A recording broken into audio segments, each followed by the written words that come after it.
Hey guys, welcome to a Purple Political Talk Livestream. This is the second Purple Political Livestream we have had in, since I kind of restarted uploading. It's been the second one. I did one last week. And I'm really excited to, sit back down with you guys, have political chats with you guys, and, have, those political discussions that are, important to keep the community in this channel up. So I'm going to start off by, saying hi to some of the people in the chat. I already see that we have Louie, we have Let's Talk Politics and American Predictions, and I guess we also have other people who have, are just joining us and, haven't started chatting yet. And that's fine. I just wanted to check that you guys can hear me before I get started and I start talking. Let's see. I think you guys can hear me based on what I see in the chat. So today I want to talk about a lot of different things, and it's going to be, I think it's going to be similar to the live stream we did last week. And I want to start off by, bringing up a topic, and then from there we could just go with any other questions you guys may have. And you guys, again, are more than welcome to interact with me in with each other as well. So I think that's something that's great about these live streams that we're able to do, and I'm really excited to get started. And I'm going to start by talking about the first topic, which I want to talk about is I want to talk about the midterms a little bit. So we've gotten a lot of different updates from the midterms. I want to see if you guys can tell me, what do you guys think about some of the latest updates? Some people have announced running. We had a very big announcement in Wisconsin for the midterms. And another thing I want to talk about is the midterms impact on 2024. I think you guys have noticed that I've been talking a lot about the midterms on the channel, or not the midterms, 2024. And I think there's a lot of things that are going to be contingent in 2024 that are really going to be impactful when it comes to that race. I think there's a lot of things that are going to need to be discussed. But, I think at the end of the day, the midterms have a very big impact on that race. So let's see. And let me first take off this big banner that says the whole Purple Political Talk so I can display your comments. That's an overlay. Let me see. There we go. Okay, now I'm going to be able to display your comments in the live stream and we can have an interaction. So Matthew says that he thinks it will be a very neutral year for both parties, and I agree with this. I think that at the end of the day, what's probably going to end up happening is that both the Democrats and the Republicans are going to have certain gains in certain places. When it comes to the U.S. Senate, based where the map is, I do think that 2022 is going to be a little bit better for the Republicans in a way. I think the Democrats will keep control of the Senate very narrowly at that. However, I do think that for the Republicans, it's going to be a big win, I think, winning in the House of Representatives. And why is the House important? I think it's more important than a lot of people think, because, while in the past, the House hasn't really held as big of an impact, it's been, minor things like, oh, you can get an investigation here and that. But from a point of view of obstructing what Biden can do, stopping Biden at every move, I do think that we're going to end up seeing a very big wave in a way for the Republicans in the House because of the bigness of their victory. It's just going to be a gigantic victory based on how big it's going to have an impact. I do think that overall it's going to be a tied election maybe for the Republican Party, if not even like anything. I think it's going to be a midterm similar to 2018, where we saw the Democrats do exceptionally within the House of Representatives, but the Republicans still hold their ground. Let's see. So John Smith says, midterms don't necessarily impact 2024. Look at Obama in 2012. I think that's actually a great example. I think that when it comes to presidential elections and midterm years usually are somewhat of an indicator. But I think the point that you're making is actually very it's a good point, because if midterms were as strong or had as strong of a correlation to presidential results, then trust me, Barack Obama probably would have not won 2012. I just think it really comes down to what the actions of a Congress can lead to. And, I'm convinced that it's going to be somewhat difficult for the Democrats. It's not going to be as easy as they went through, right? Because they pretty much have 2 years where they could do scotch-free whatever they wanted. Now if they take it or not, it's something else. But it's something that I think is impactful in that way, that it could obstruct things, and that could mean that, oh, look, Biden can't do anything. So in that manner, I think they do impact the race. Now, to the direct impact, it's not, but it influences. Politics is about influence, how you can influence voters, how you can influence your party, and I think that's something that is important. 2020 wasn't a Democratic landslide like 2018. I think I agree with this. 2020 was certain ways, I would say, like a Democratic tide.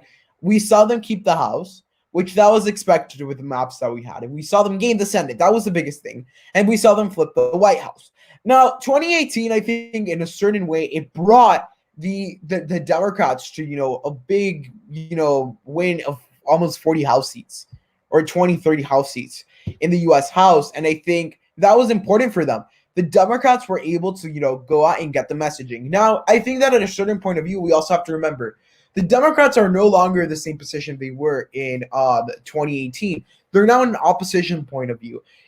One of the unfortunate things, if you're if they're not in the opposition point of view, if you're the incumbent party, you're going to have opposition, and you're going to have to know how to get back at them. And I do not think that the Democratic Party is as strong as strong defending as they are attacking. And I think it's always a harder position to be in when you're in the defensive position rather than attacking. You would say the Republicans could hold the House until 2028. I think that could happen. I think it just depends on a couple of different factors. How redistricting goes. I think the Republicans are just going to end up drawing pretty good districts for themselves that could give them long-term power in the House, no matter what. But I think a lot of the good candidates and things are going to stay there. I do think that there's a possibility they can flip just based on how the districts change. And demographics change, people move, things happen.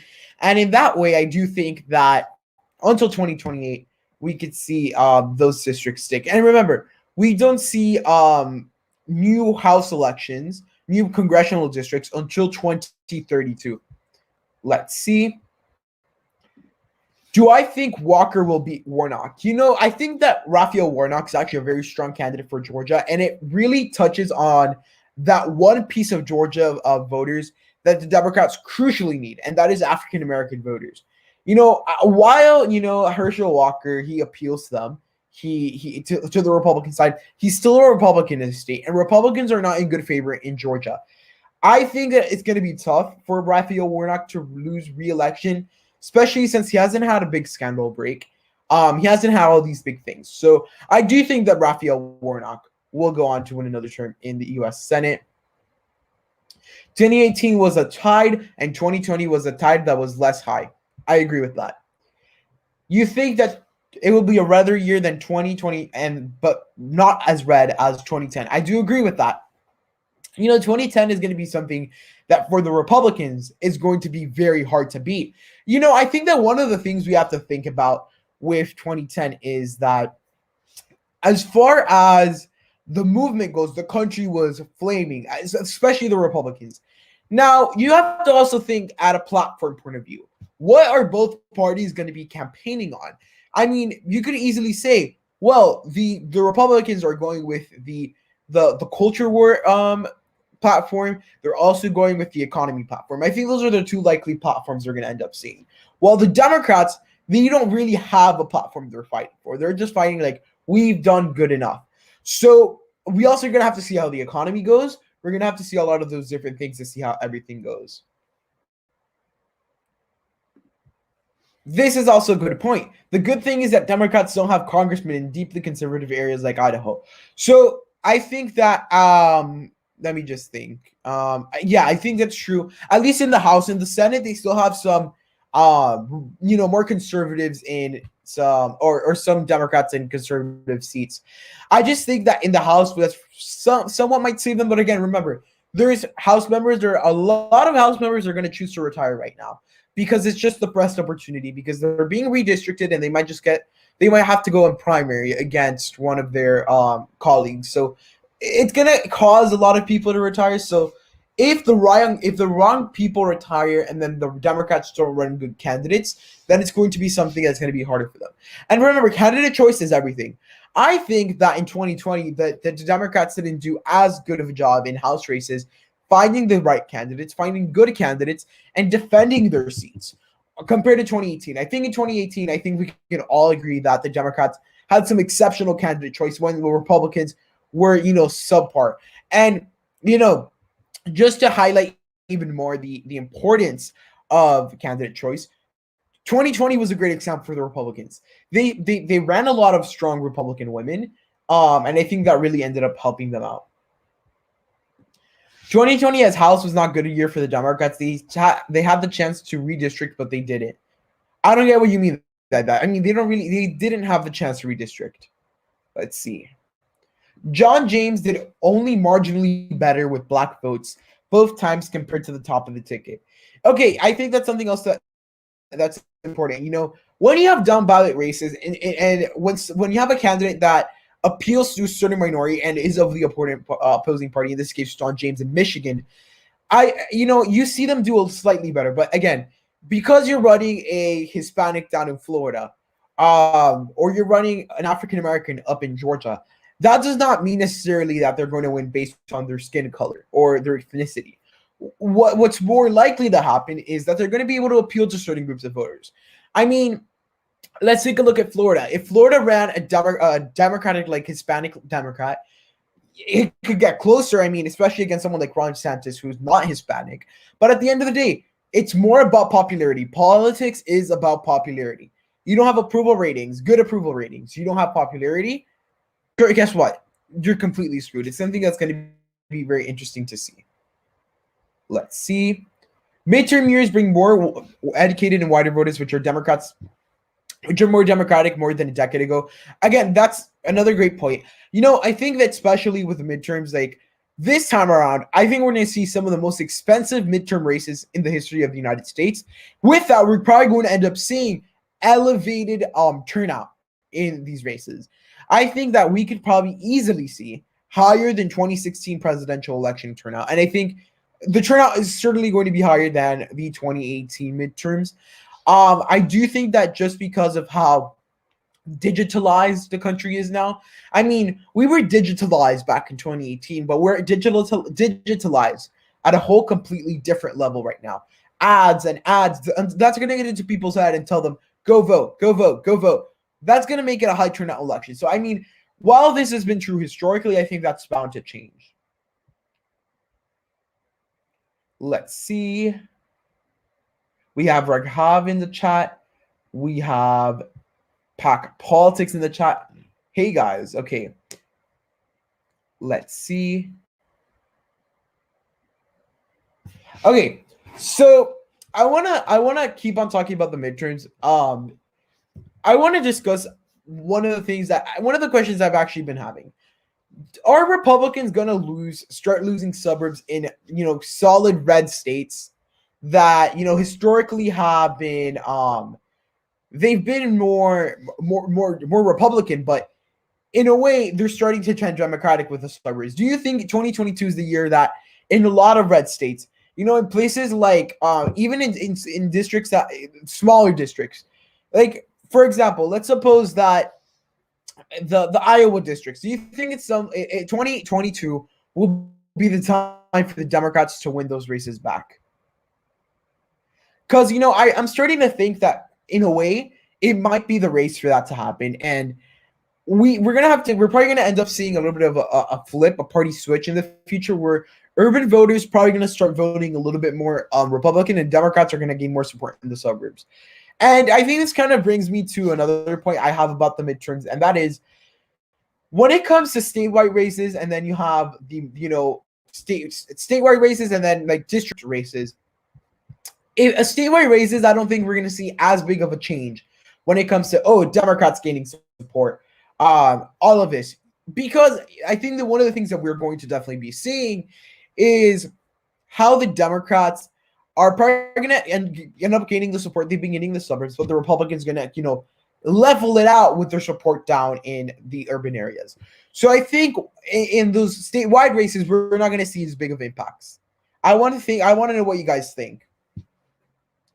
You think Iowa will be an incumbent projection, considering that Hinton won narrowly and Miller Meeks won by a literal handful of votes? Yeah, I remember that race, and I remember a lot of Republicans were scared that Marinette Miller Meeks her seat was gonna get axed by Nancy Pelosi, because the House of Representatives actually has the ability to the ability to see who they seat or not, right? So I think that race, especially that race, was actually super, super close. And I think that truly one of the things that in the future we could probably end up seeing in those seats is if the Democrats run the right candidates, they might just end up winning here. I think that Ashley Hinton is actually a super strong candidate, and Miller Meeks is also a strong candidate who's been trying for years. So I do think that that's something that you're definitely going to end up seeing. If you guys have any questions in the chat or any questions for me, I'll be more than glad to take some questions from you guys in the chat.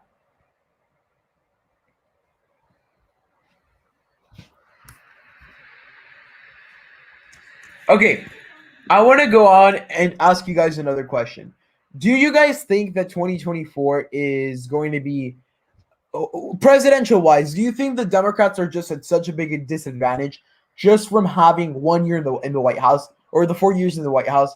I really do think that I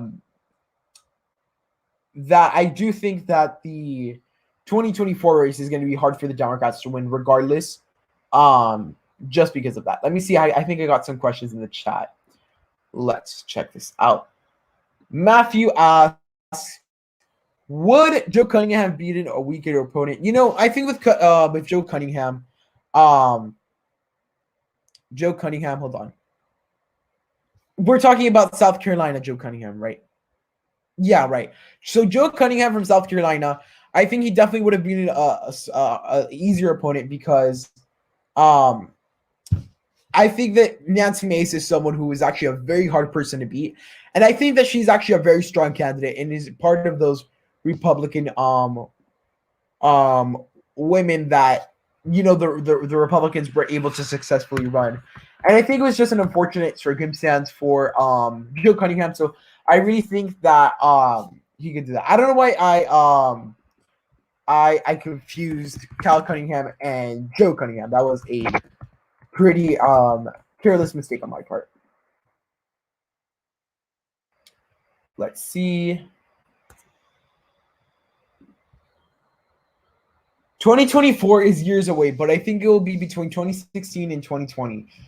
I mean, if by that you mean that's going to be a very close race, I think I agree. I mean, 2024 is just going to be close. I think just because of how the country is currently polarized. Oh my God.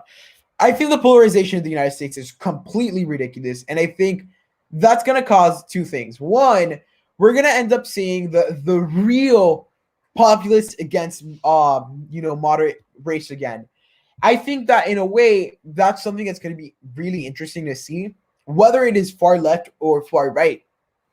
The populist versus moderate dilemma is certainly going to end up having certain impacts on the race. So I think that would certainly be something that's going to be interesting to see moving forward. I think that another thing is that with the populist talk and, the populism is, I think, another thing that's going to be impactful in the next midterms. You're probably going to end up seeing how you're probably going to end up seeing the way that if the Republicans are able to run more populist candidates, they're probably going to do a better job at winning. They're probably going to do better job at getting those races in moderate districts, maybe to move further on their side. Because in a lot of these races, what's ultimately going to come down to is that you're going to end up having a liberal, a very, populist liberal, and a populist Republican. So I think that one of the things that it's bound to happen, just by mere chance and mere things, that the mere political situation of the country, you're going to get both opposite sides of the aisle. Do I think the Democrats will run progressive platforms between the 2040s and 2070s? Probably. I mean, it's too far to tell.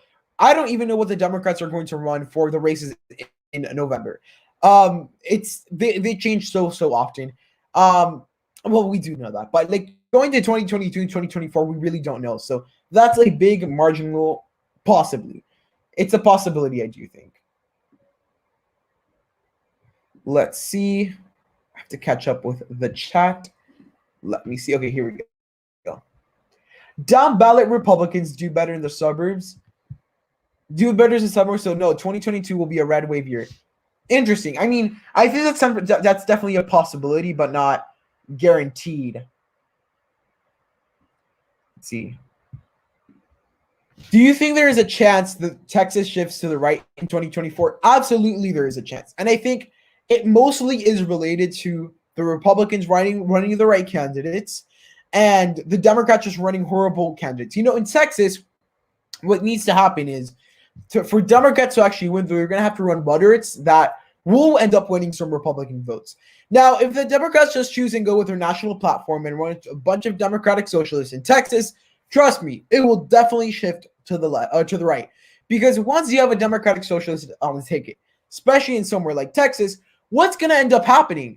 A bunch of ads are going to be run against you. You're going to see a general, oh, look what the Democrats are doing. So there's definitely that possibility. Now, I don't think the Texas Democratic Party is as dumb as that. But another thing I do want to mention, with the voting rights bill and all of this, we saw pretty much state legislature Democrats from the state of Texas flee the state. They got COVID. That's horrible PR.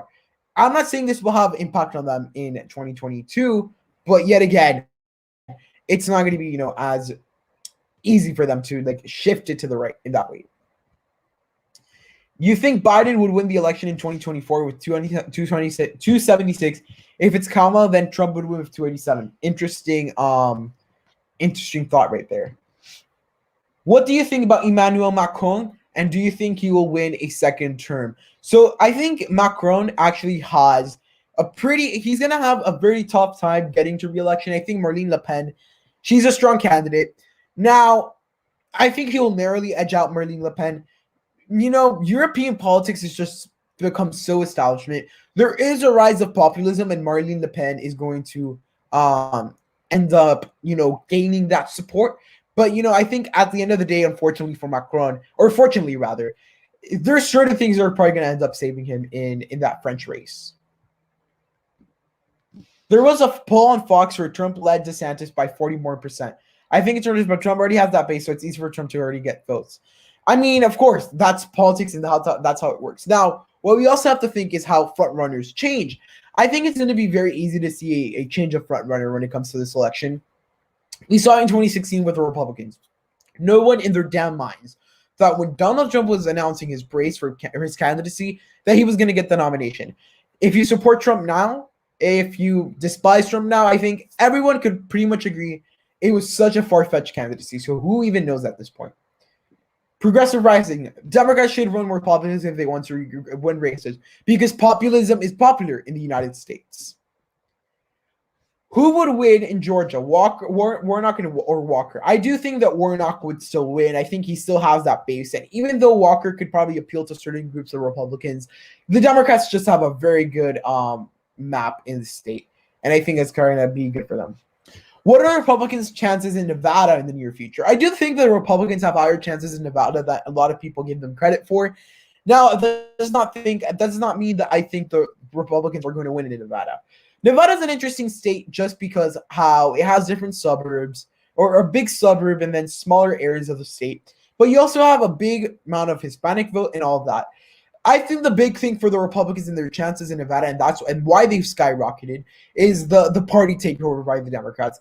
bunch of Democratic socialists took over the party, and trust me, Democratic socialism, it's not if you agree or not disagree with it, it's not popular in the United States right now. So it's going to be hard. It's going to be something that's going to help him out. Let's see. Nevada could continue to move Republican at a glacial pace. Probably. In France, the president's always super unpopular. But what probably ends up happening is that this time around, I think the country might want some unity. And I think with some of the latest polls I saw, with just how the second round and like the runoff would go, I think that Macron would win.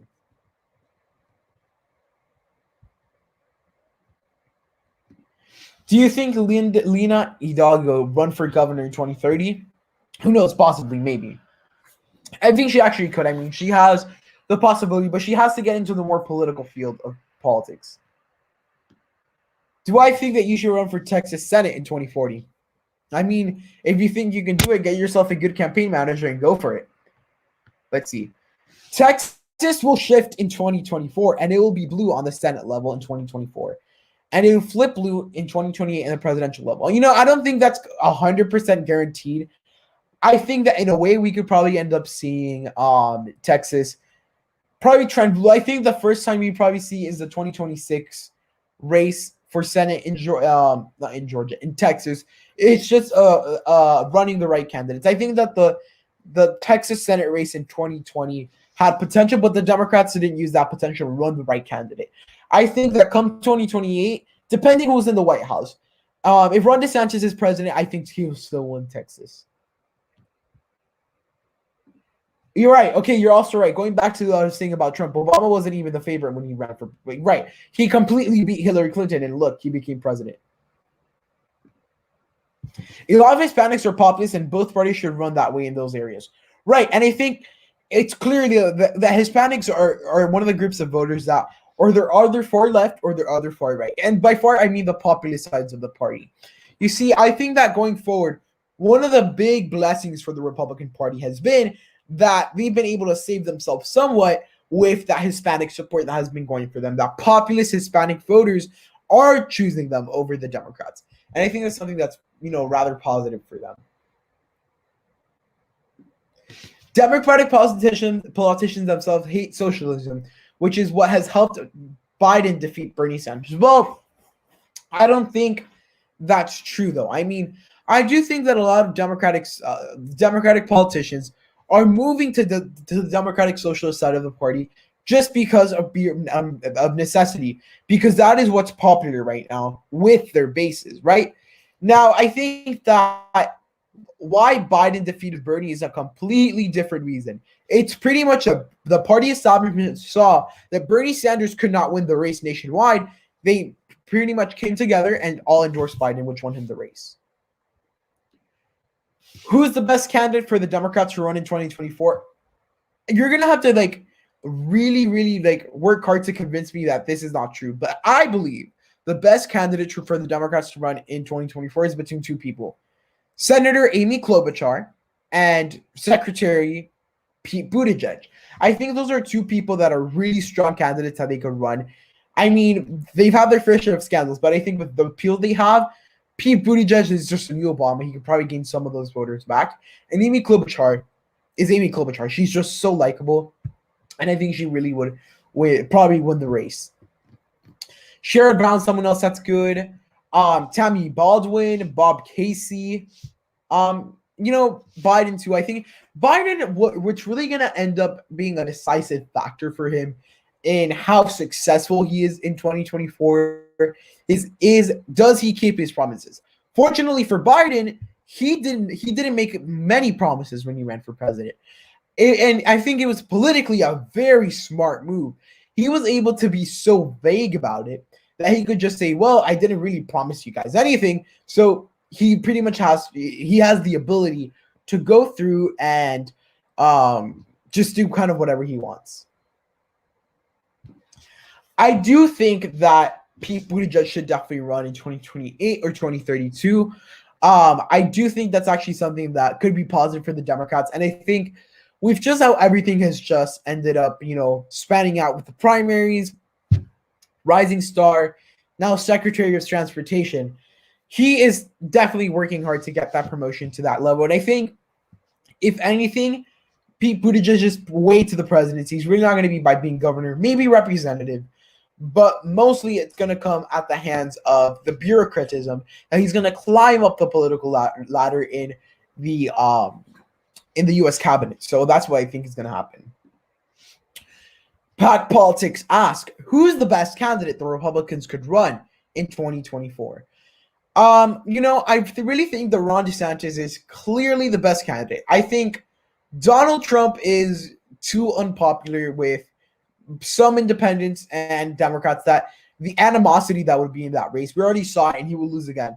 Remember, there's certainly been candidates who've lost elections, especially in the presidential level, and they've come back.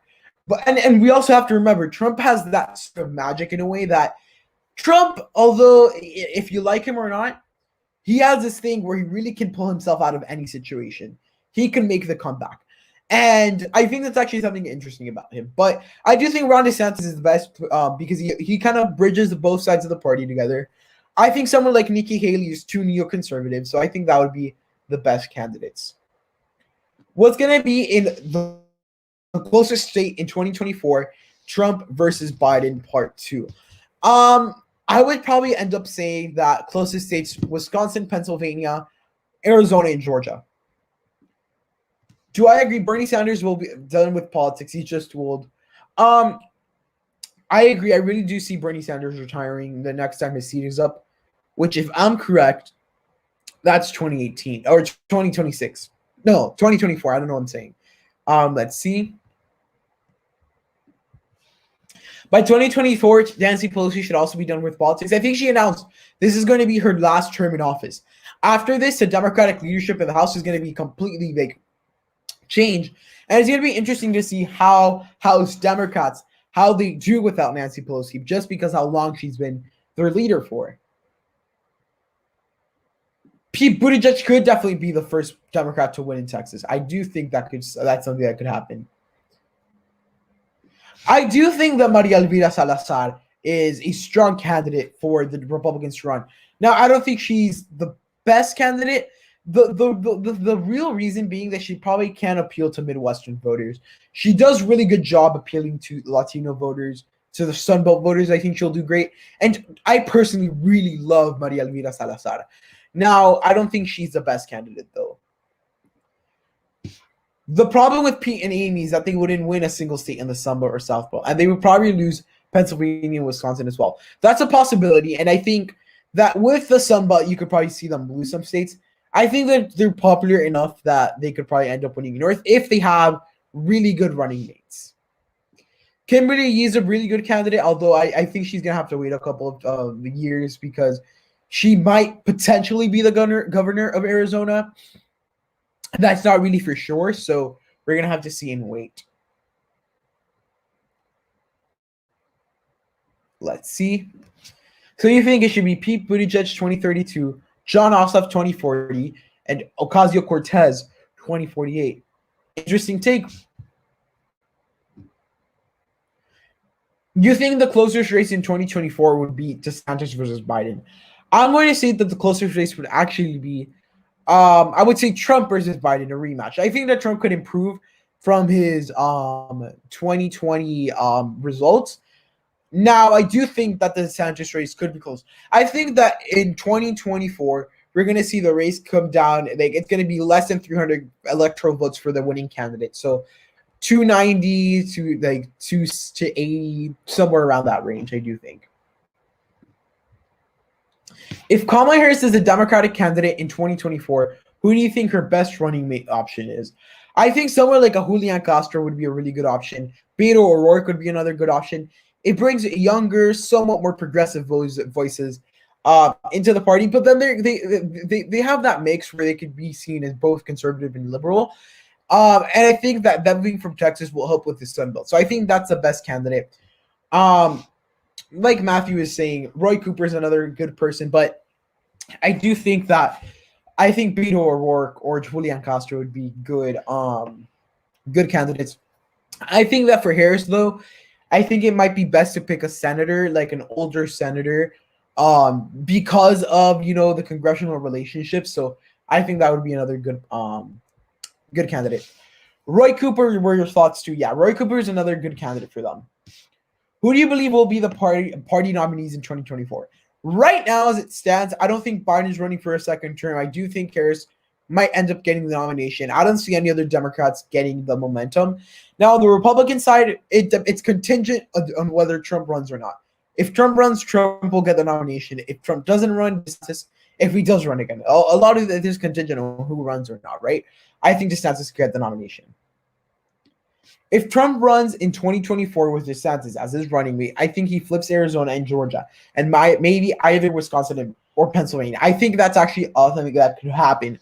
I think I could see that happening now. I think that Trump is really going to have to think about his running mate in 2024.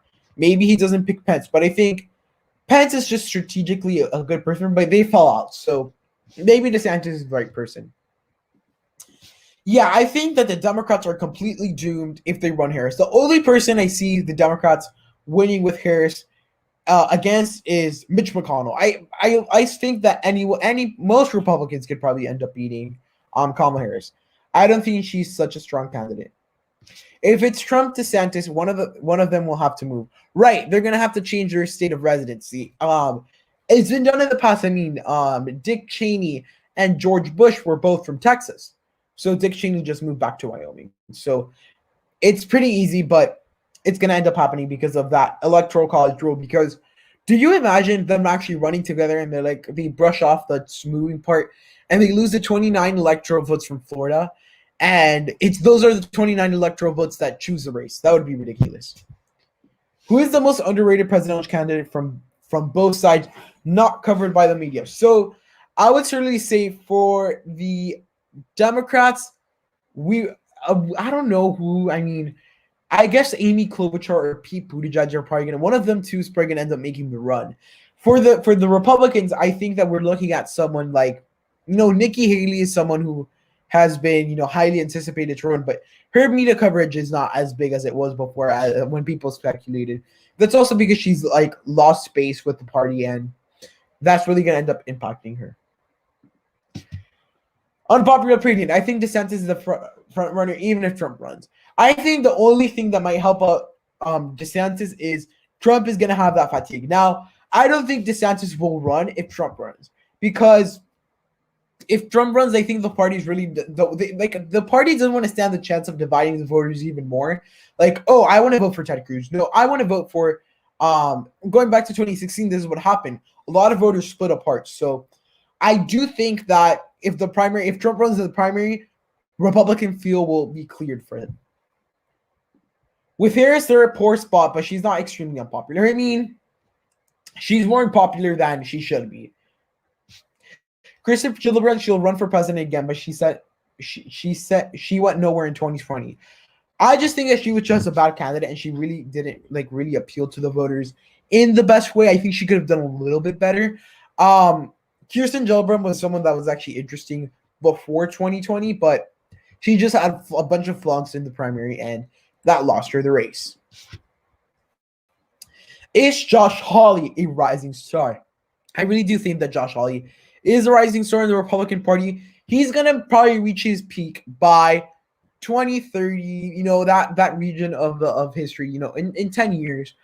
What I do think about Josh Hawley, though, is that the legacy from January 6th is going to end up, sticking with him for a little bit. And that's going to be something that, it's not going to be completely super easy for him to, overcome. Let me see. If Trump wins the nomination in 2024, DeSantis will get the VP spot for sure. I'm not really sure, though. I'm not sure if giving DeSantis the VP spot is just going to make them lose the race in the future. Because you also have to remember, if Trump wins, it's just going to be one term because he, again, obviously can't run again, right? Because of, the laws or whatever. So I think that would just be throwing away DeSantis' chances. Nobody has talked about Hawley since January 6th, and he's probably at 1 or 0%. Yeah, I think that's something that's important to know.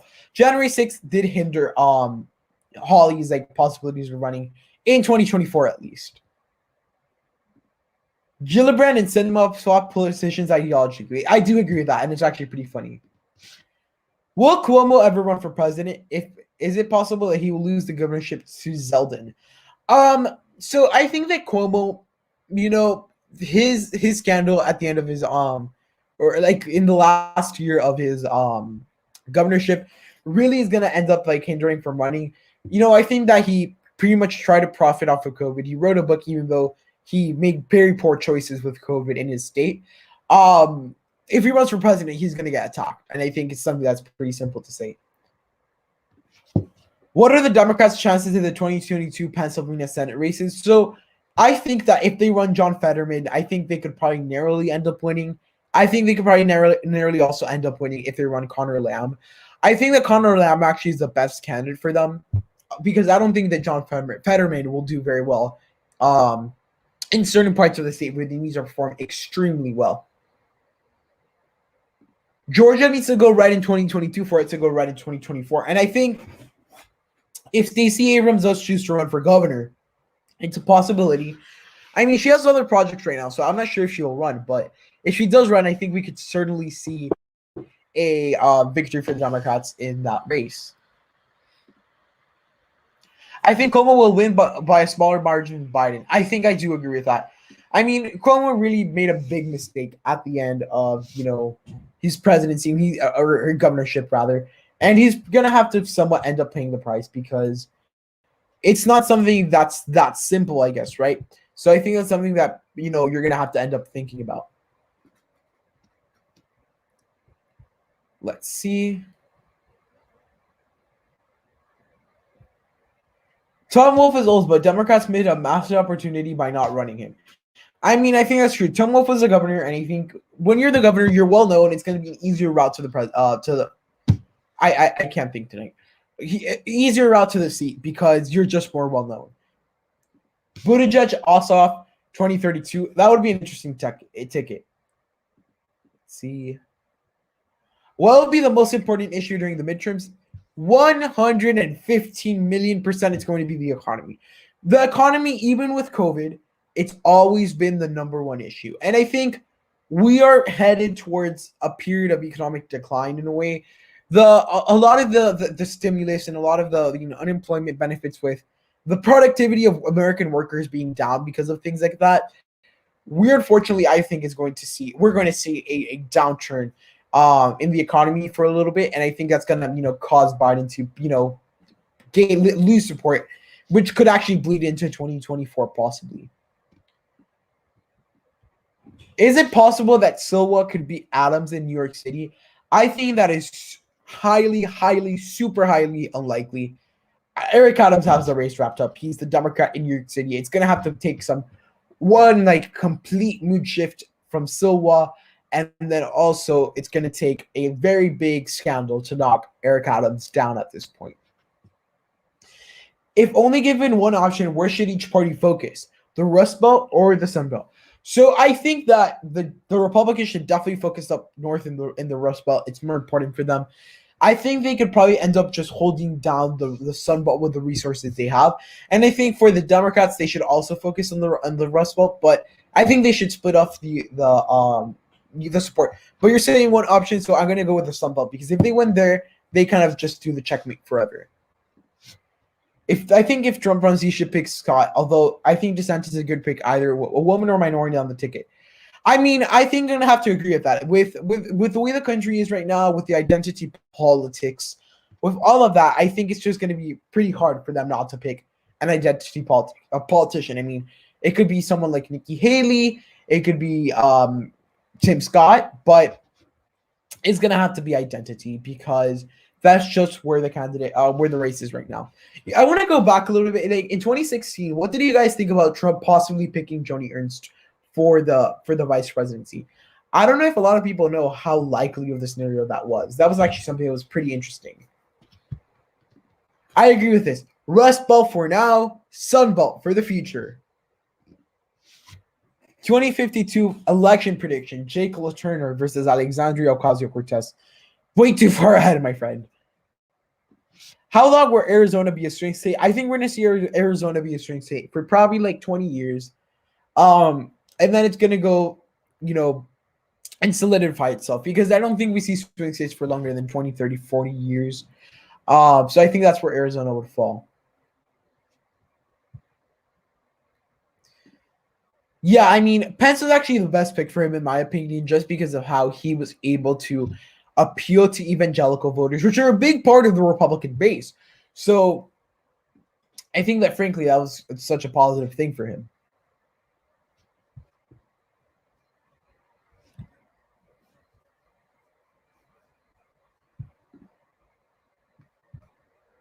Ernst turned it down since she was in a very bad relationship with who's divorced later. I mean, and I don't blame her, because it's kind of important. Let's see. Next question. Hold on. Let me go this one that was before. What election year will be the last election year to not have a woman on the ticket? I would say possibly 2012. I think that moving forward, we're going to see a lot of elections with women on the ticket. I think at least one woman's going to be on the ticket from now moving forward. Do I think Trump will run for Congress in 2022, become Speaker of the House, and impeach Biden? No. I think that Trump's not going to run for Congress because he probably doesn't even want the speaker job. And the speaker job has like some other things that I don't think Trump's capable of. And impeaching Biden, they're not going to be able to do that. Who do I think Trump should pick for VP? Tim Scott would be a good pick. I think that would be someone that could be interesting.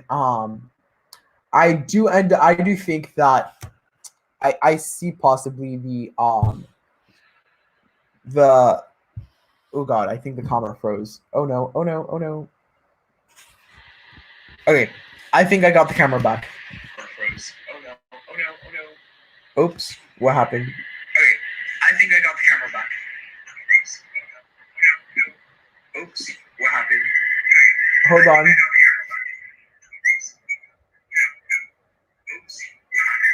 Okay. I think I fixed it. There was a mistake right there. I'm really sorry about that, guys. Yeah, that was a mistake. Okay, back to who I thought that Biden should pick for the or Trump should pick for VP. I do think that he should certainly pick someone. I mean, Trump should probably pick a more moderate voice who is probably a minority. I think that would be a good pick for him. Let's see.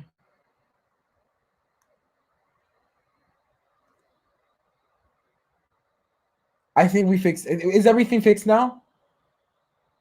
I think everything's fixed now. Okay. I apologize about that. So let's see.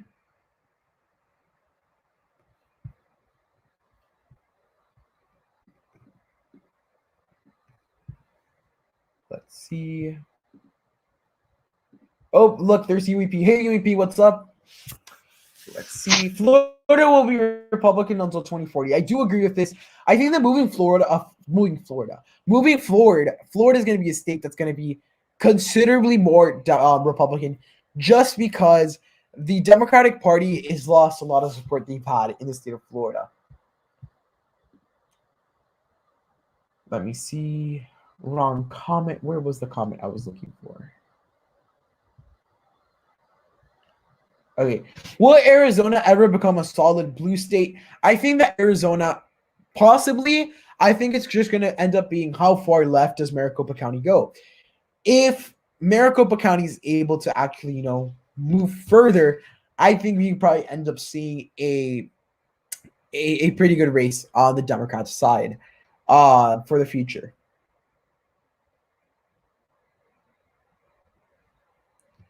Let me see.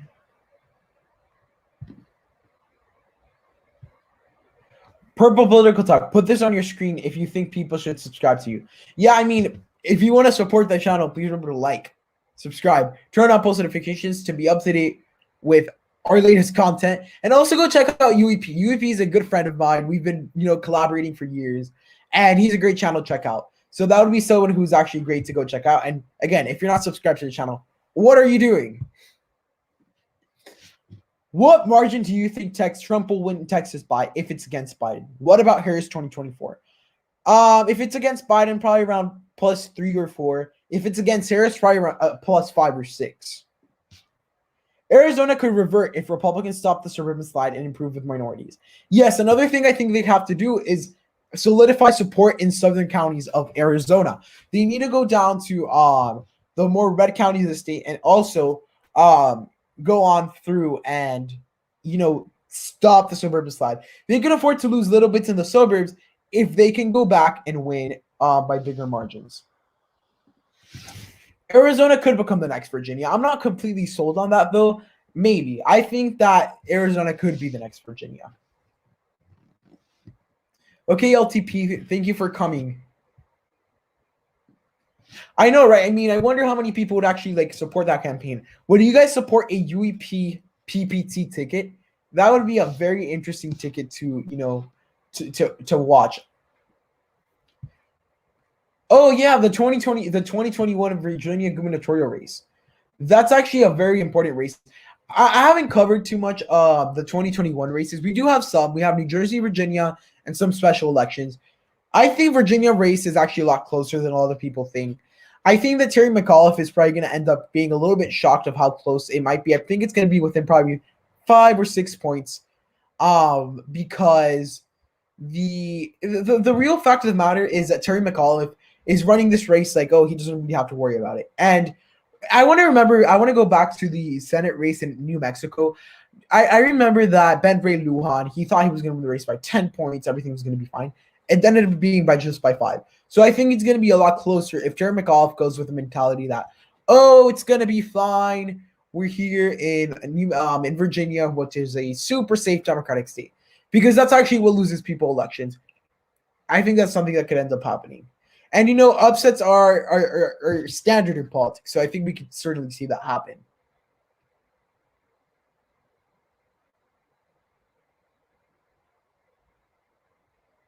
Let's see. You think Terry McAuliffe will win by 7 points, give or take a few? Yeah, I mean, give or take a few. I think I would put this by a range of 4 to 10%, somewhere around that range. So more likely than not, likely Democratic. There's also an interesting race in Ohio where Hillary Clinton came out and endorsed Nina Turner's opponent. That I thought that was interesting. And I think that that's something that was actually pretty interesting. Youngkin is a very interesting Trump-ish candidate. I think he is. I mean, he kind of has the same slogan as Trump had, like make Virginia great again. I think it's probably going to end up getting a lot of votes, at least in Southern Virginia. What's going to be important in Virginia, I think, and the big issue we're seeing is the culture wars. I mean, in Virginia has been home to one of the biggest, the state, especially with a lot of boards of education and different things. They've been doing certain things like critical race theory, which they've garnered a lot of hate from Republicans. And I do think that that's something that's going to come up in the election, and I think it's going to be showing where the state really stands on that issue. Let's see.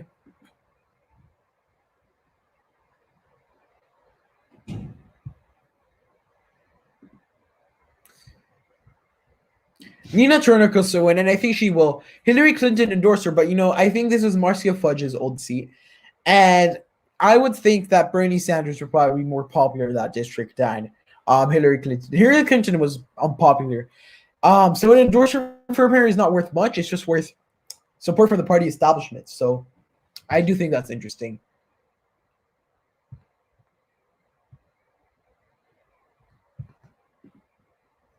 Having some technical difficulties, guys. I'm really sorry. Hold on. So you guys think that Nina Turner will win?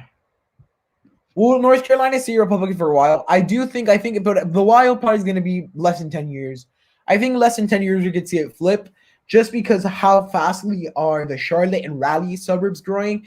College-educated voters moving to North Carolina. So I really think that that's something that could end up happening.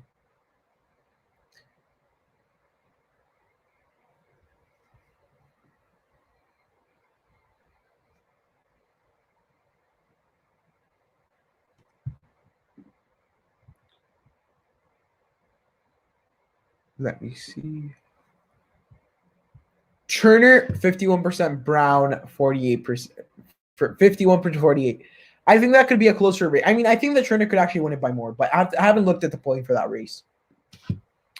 North Carolina Republicans did a good job of preventing bleeding. I think they did. You know, I think that 2020 for the Republicans in North Carolina, I mean, it could have gone worse for them. We saw how the Republicans actually lost voters in a lot of places, but I think the North Carolina actually went pretty good for them.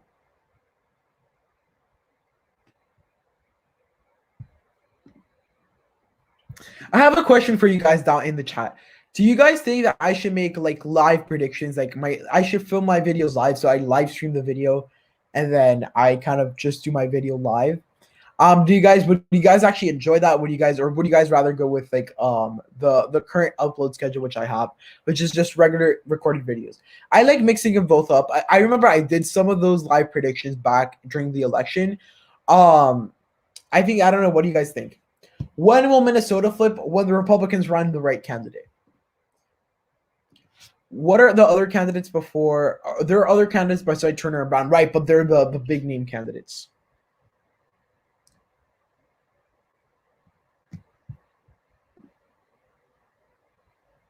It's almost 9 o'clock, and I think I might have to go. I'm gonna try to keep these live streams up to 1 hour, because when they run too long, I don't think they're too great. Let's see. You think that a mix of live and recorded videos are great, so maybe I'll try that out. I'm gonna try to do one of those live videos. Well, if I do them live, I might have to do them like during the evening. I'll have to see the logistics. I'll let you guys know what I'm gonna do, and if I do videos live, I'll let you guys know. It will be the same thing as a premiere. It's just that I'm actually saying things live, so it would be interesting to see. 2024 Trump, maybe. Illinois could be Republican by 2050. Big question, the big thing in there is maybe. Who even knows?